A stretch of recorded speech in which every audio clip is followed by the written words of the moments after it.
Welcome to Experience SLC 2020. My name is Kim Trudeau-Craig, and I'm the Program Coordinator for the Behavioral Science Program. I want to thank you for joining me today and spending a couple of moments of your time to learn about this program.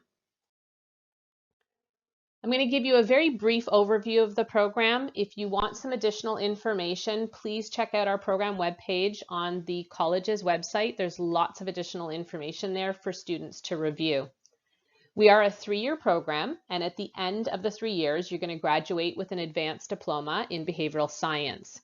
When you come to us, you're going to spend a lot of time learning about something called applied behavior analysis.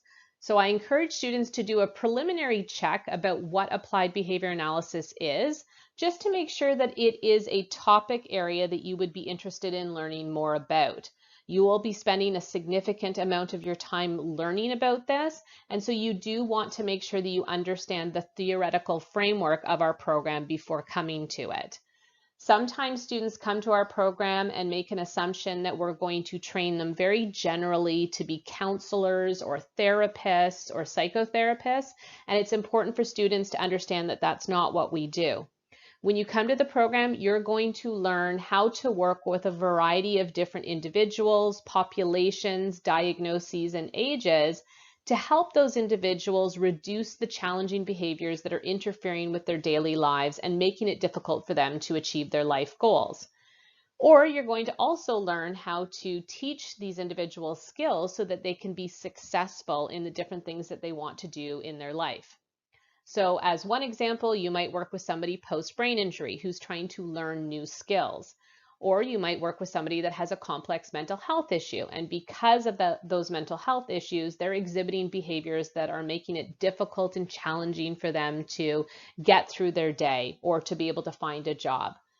Or you may also work with an individual who has an intellectual disability or autism, and because of their challenging behavior, they're finding it difficult to be able to attend school or to get along with their family members.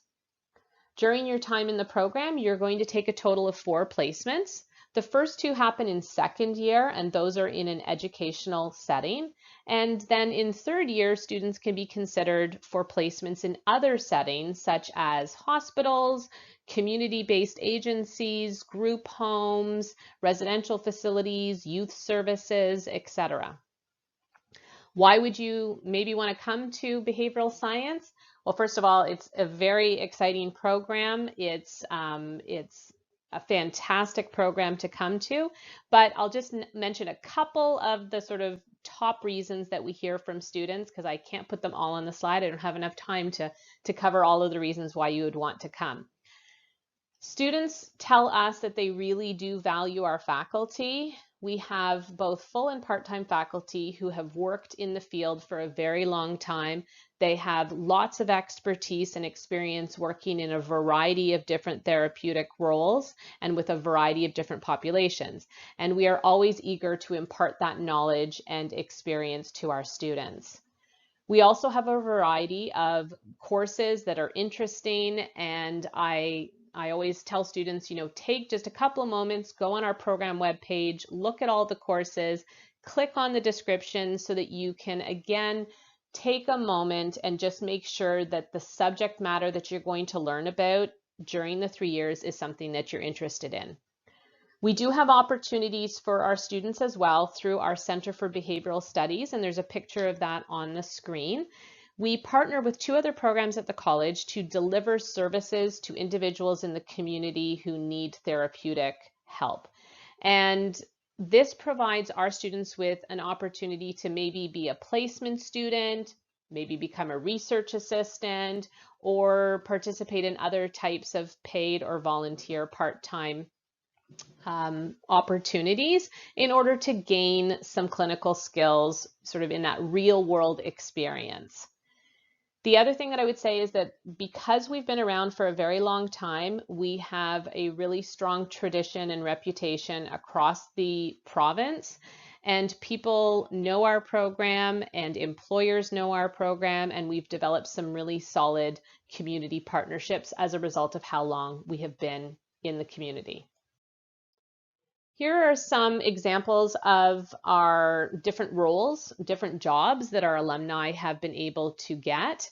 These are just a few of the students. We have so many graduates out there, it wouldn't be possible for me to list them all on the slide.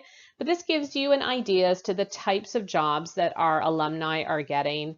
They're getting jobs across the province, also across the country, and also outside of Canada as well. One of the unique things about the fact that we have been around for so long is that often students will go on placement and they will find that they're working alongside one of our alumni, or they're being supervised by somebody who's graduated from our program.